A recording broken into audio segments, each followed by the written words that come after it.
Hello, good morning. What's up, everyone? It's your host, Carlos Ponce here. And this is episode 5 of the season 2 of Advancio Talks. And this is a live conversation that we're going to be having with Victor Arias. He is the founder and CEO of Encantado Advisors, and he's going to be telling us all about it in a minute.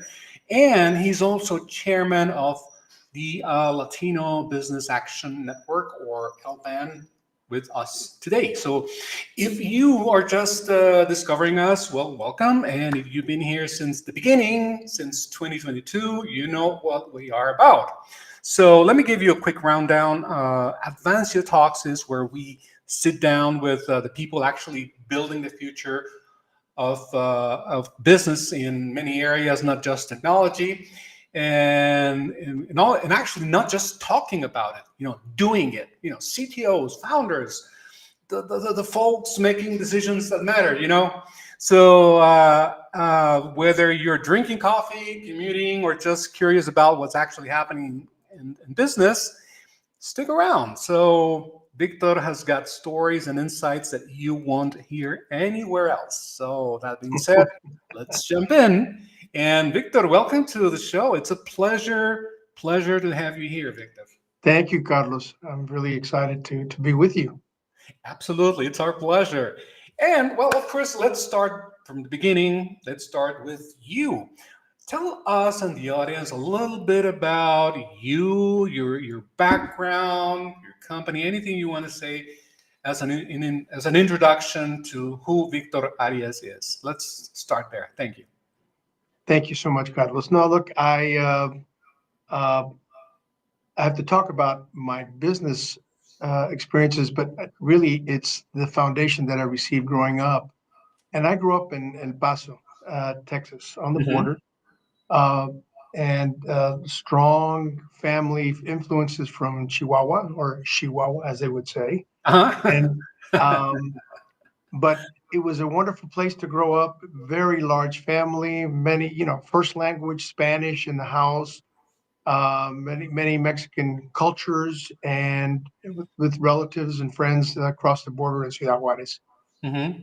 And so I think growing up in that environment, I think able to establish, and I think that's true for a lot of people that grow up on the border.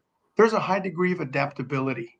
You have to know, or you have the ability to learn how to conduct yourself in Mexico in Spanish, or in the U.S. and what's expected. And so Mm-hmm. I think there's a high degree of adaptability. So I think that's really important.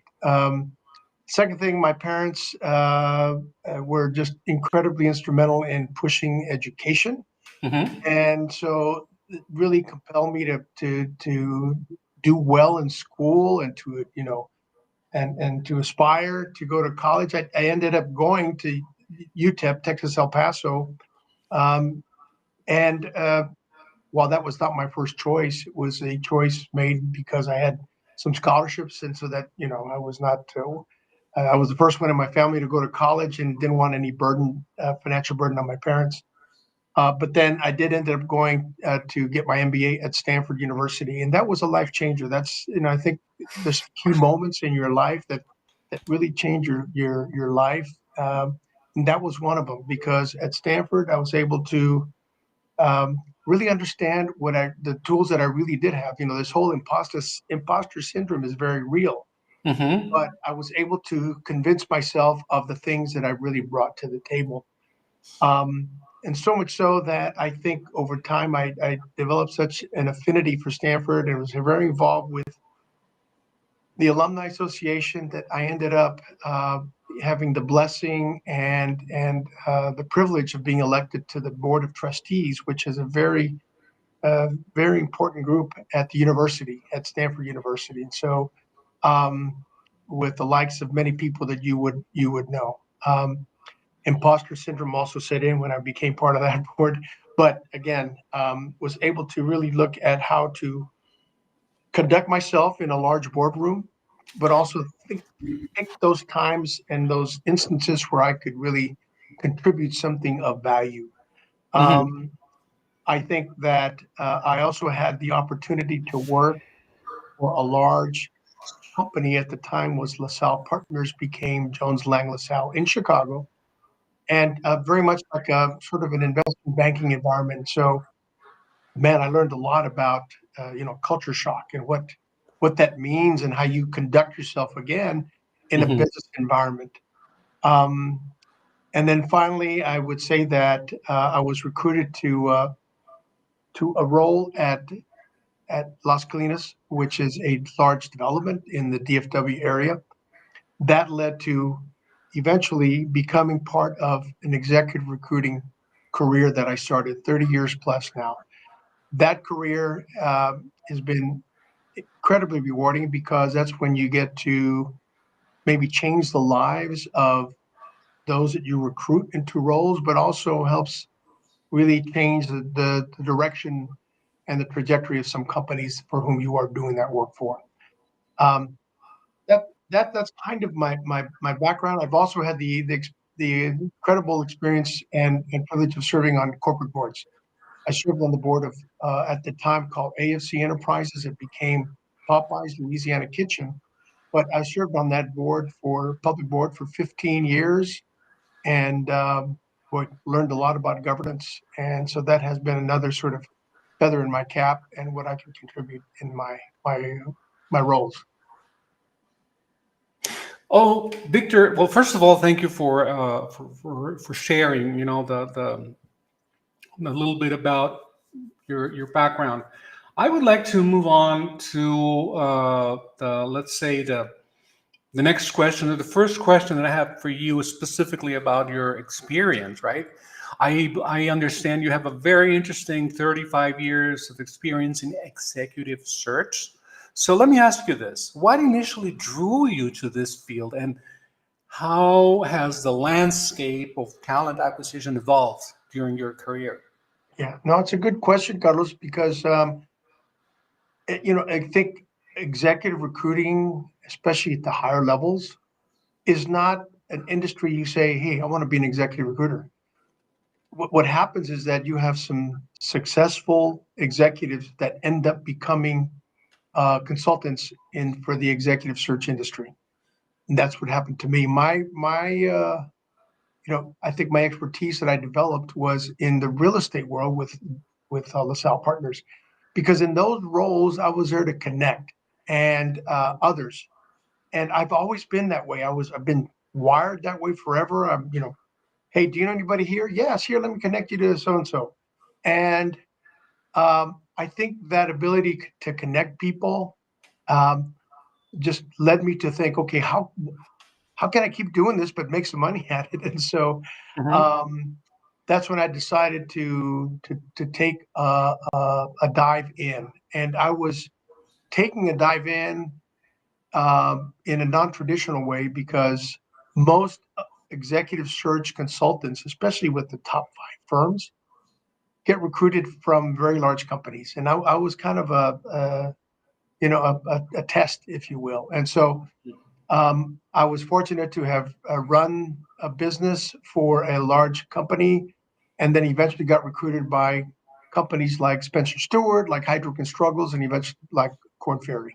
Those are really the cream of the crop of executive search firms in the world. And Mhm. so now, in terms of how the recruiting world has changed, I mean, technology has changed a lot of it. That's number one. So LinkedIn and other things, tools are good, and it's kind of a foundation world. But at the highest levels, you still need consultants that can um, provide a true sense of assessing talent, Mhm. bringing together the people, deciphering what your clients want, and then making that match up between potential candidates and what the needs are for your clients. So technology has changed it a lot, but in some worlds it's still the old-fashioned way. Okay. Well, that was a very very nice introduction to, or for me at least, into the executive search world from your perspective. So thank you for sharing that. In continuation with your background, your experience, I'd like to move on to perhaps a little bit connected to your role at LBAN as a chairman or board member. I'd like to ask you, what is the biggest misconception that CEOs have about what makes an effective board member? That's a really good question. I mean, I think you have to look at, say, the CEOs of Fortune 500 companies. There's very few Latinos in those roles, very few people of color. And so I think there's an inherent bias by Mm-hmm. CEOs of what, uh, the talent that makes up a good board member should be made of. And so I think that's part of this whole self-perpetuating issue with not having the right representation of talent on boards.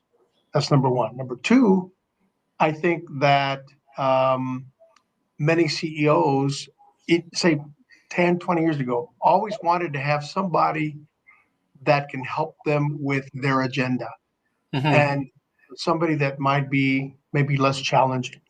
That's certainly not the case today. I think you need talent that is very thoughtful, but can challenge and can add value to the future of any company. So I think that's a misconception. The other one is just as it relates to Latinos. I mean, and it's not only the CEO, but it's other board members that will say, we have to do a search for a board member, but we cannot, compromise our standards. You know, uh, Pedos. I'm sorry, I hate to say it that way, but that's the automatic response, or it has been. That might have changed, but still, there is a sense for what people bring to the table that are not from the traditional roles in corporate America or their schools, and so we have still a lot of work to undo some of that. And as tell me something, as chairman of the Latino Business Action Network, or Yeah. LBAN, as it's also known, what are the biggest barriers you see preventing Latino executives from reaching C-suite and board positions?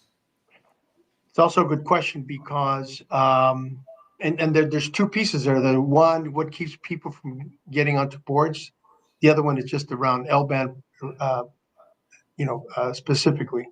Mm-hmm. Um, so I think let me talk about LBAN first, because LBAN is really important, because the reason why there's such interest in entrepreneurship is that because many Latinos may go to the corporate America route Mm-hmm. and they hit that glass ceiling, and they know that it's going to be tough to be moving into any kind of a role that is in the executive suite, and that's what forces many of them to think about, I'll just go do it on my own. So I think that's why why in terms of small business and entrepreneurship, Latinos over-index in the formation of new businesses by 3x to 1 than any other group, and so that drives a lot of good talent to run and create small businesses, which is a blessing, and that's what helped the creation of LBAN, and trying to make sure that the Latinos really take it on their shoulders, take the success of those businesses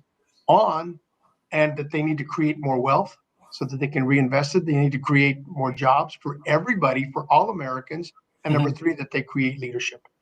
Mm-hmm. Back to your question about why people can't get to the boardroom. Well, one of them is that typically the the criteria for being part of a board is that you either have to have been either currently serving or recently retired CEO or CFO. Mm-hmm. That's how many Latinos are in there, and so that doesn't help. Now, Right. recently there's been more focus on general managers of businesses that have large P&L responsibilities. Are driving businesses for other companies. So to me, that's and for Latinos to get into those roles, it takes more effort. But we have to educate our young Latinos that if you're going to go the corporate America route, you got to be looking for those opportunities to run P&Ls, to run businesses. Mm-hmm. Being the head of HR, being the head of procurement, those are fine, but those are those are budgeted roles. Those are not driving. It's hard to make a case for I'm driving $200 million worth of business for my company. And so the more that we can get folks to think about that, then I think the path to the boardroom is much better. Mhm.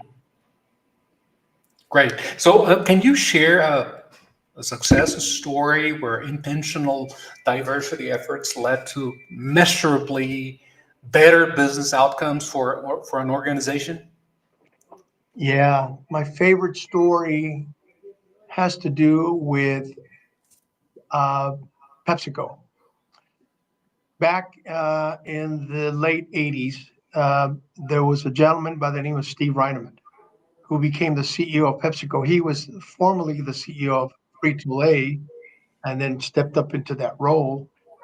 And in doing so, Steve was incredibly insightful because he thought that the future of PepsiCo, a consumer products company, that the future of it was running through the Latino community, the ever-growing Latino. This is in the late 80s, early 90s, so this is way ahead of time.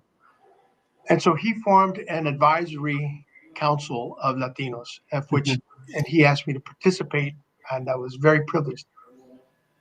One of the examples, so that he started, making sure that the compensation of his executives was tied to not only promotion, but hiring of Latinos or people of color.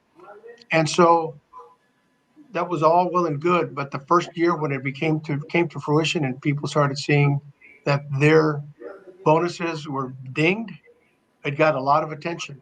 And so I think that you know what that created was the ability to really have a real program to bring in very successful Latinos, but more importantly than that, to develop them, to train them, and to keep them.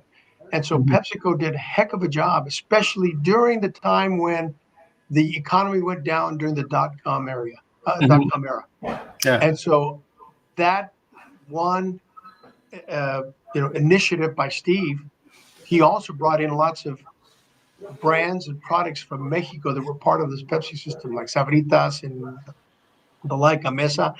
He brought them to the U.S. and immediate sales bumps from the Latino community here. And so that saved them during a period of in the dot-com era where things went downhill, but PepsiCo kept doing that. So to me, that was a huge success story. And so I think he changed the lives of many, many folks within PepsiCo. And Mhm. to me, that's an incredible, incredible story. Mhm. Yeah. Absolutely, it absolutely is, and I mean, I wish we had more time to explore other success stories, which I am sure there are many out there. But we're limited for time, so I'd like to move on to Yes. another aspect that I think is equally relevant, which is, of course, it has to do with your expertise, right? So your consumer space expertise spans like CPG, retail, hospitality, restaurants, sports, and even entertainment. So, what leadership traits are the most critical for success across these dynamic sectors? Uh, Good question, because I think if you're in that consumer space, which is, B2C, you have to really understand your consumer base. And Hmm. given the changes with the size of the different types of consumers, one time there was a real focus on women because of their role as moms in purchasing decisions. um, you have to have the ability to pivot, the Hmm. ability to change and to transform your business. And I think to me, that's the most critical trait that we have to look for in executives that are running these kinds of businesses, because that consumer base, which is your lifeblood, can change, fast in 2-3 years. And so you have to be really looking down the path as to what they need to do. So that's an impact on talent, it's an impact on technology, it's an Hmm. impact on the whole marketing piece. Great. So thank you, Victor, for sharing that as well. Um, And well, this kind of leads me into the next part of what the things that I wanted to ask you today is not, of course, your experience, your background, your leadership roles, but let's go beyond that, beyond the your current role with LBAN, for example. So I know that beyond LBAN, you're involved with the U.S. Hispanic Chamber of Commerce and Latino Corporate Directors Association. So how do these organizations work together to advance Latino business leaderships? So we actually work very closely, LBAN, with the U.S. Hispanic Chamber. We have an MOU, Memorandum of Understanding, where we really help support, and also with the Latino Corporate Directors, the CEO, current CEO of that group, just went through the LBAN program. Our sense is that in this environment that we are in today, the proof points that we can bring to our country is what Latinos bring to the economy. Mm-hmm. Latinos drive the small business economy. And so, we have to ensure that people understand that most Americans understand that. There's a role for community-based organizations and civil rights organizations that drive the conversations for Latinos. But for us, our biggest proof point is how we continue to drive business. We are red, white, and blue. We're true Americans, but we also care about the green. We care about the money. Mm-hmm. And so I think that resonates with most people. And so that's our lane, and we're going to continue to stick to it because we have lots of good stories to tell America about what we bring. Absolutely. Absolutely. You're spot on with that. And what advice do you give to emerging Latino business leaders who are navigating the predominantly non-Latino corporate environments? I think everyone has to realize that they have certain things they're really good at, and that's what they should pursue. You cannot be everything to everybody. You cannot be the AI specialist if you're really not really an AI specialist, because that's the trend of the day. But you have to really and do well and just really kick ass as to what you're really good at. Mm-hmm. Number one. Number two, we talked a little bit about this. You have to really market yourself, create the right brand for yourself. And it's always better to have somebody else talk about that brand, not just yourself. Mm-hmm.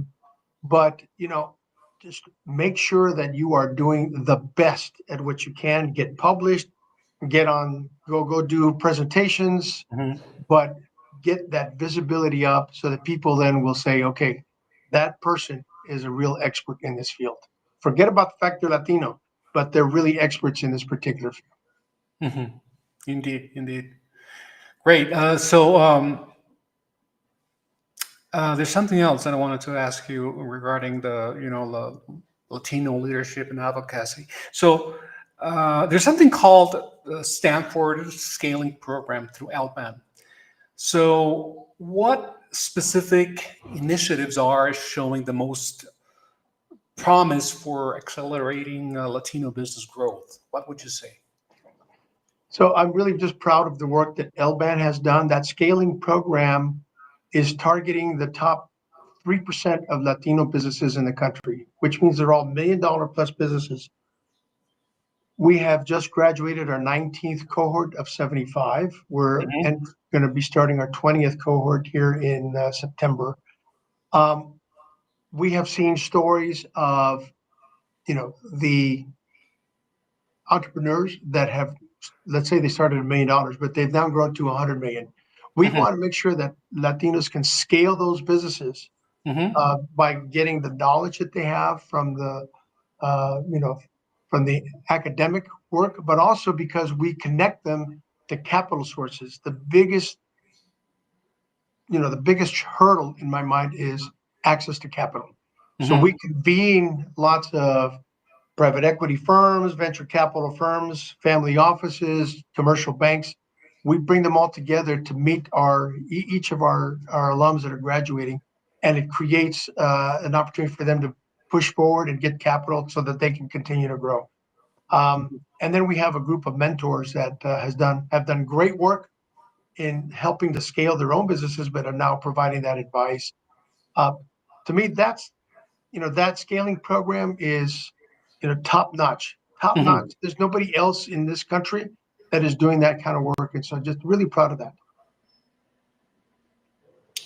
Great, Victor. So, unfortunately, we're coming up on time. They say that time flies when you're having fun, right? So, uh, but before we go, I'd like to close with my final question for you today, which would be uh, is aimed towards the future. So, looking ahead, what would you say are the trends in leadership and governance that our audience should, or our business executives should be preparing for over the next 3 to 5 years?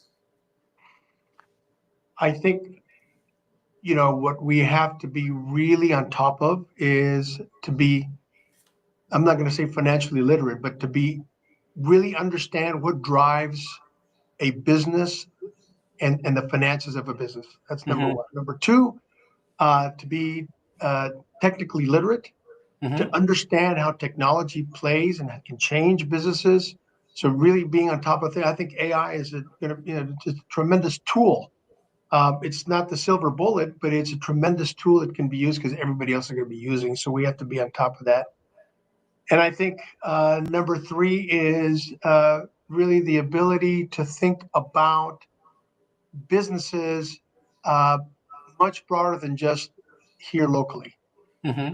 because this is a global economy, and Latinos have a huge edge there to understand how that business gets done culturally, for example, in Latin America or other places. Um, and so I think, to me, those are the areas that, looking forward, we need to take advantage of because they're Hmm. they're in our wheelhouse. Absolutely. Yeah, definitely. Well, Victor, what can I say? I mean, besides thanking you big time for having been with us here on Advancio Talks, how do people, for those who are watching or will be watching in the upcoming weeks through the recordings, how can they get a hold of you if they want to reach out to you? So yeah, look, there is just on LinkedIn. If you just look up my name on LinkedIn, there's a way to connect there, and it also gives you my email. And so if you want to connect that way, that's fine. If you want information on LBAN, it's www.lban.us, and I think that's an appropriate way to. And Hmm. my information is linked on there as well. On LinkedIn. Yeah, I'm sharing your LinkedIn handle right there. Okay, there it is. Look at you. Yeah, there it is. Yeah. I've always wondered why LinkedIn does the whole weird numbers at the end, and I hope that there's a way that we can personalize it, but I am not quite sure. Well, not I'm not an expert on that, but Victor, thank you big time, really seriously, for having been with You us in the too, show Carlos. today. And I would like I encourage our audience to be on the lookout for upcoming conversations. We are yet to confirm three incredible guests, but I cannot share the information yet right here, which I normally do, because we're waiting for confirmation. But in the meantime, I encourage you to stay tuned right there on Advancio Talks, advancio.com/tech-talks. And that's where you're going to find the upcoming talks right here on this show. So stay tuned, folks. And Victor, it was a pleasure to have you here on the show. And I see you next time. And stick around as we go off the air. All right. Thank you, hermano. Appreciate that. Thank you. Okay. Until next time, folks. Bye bye.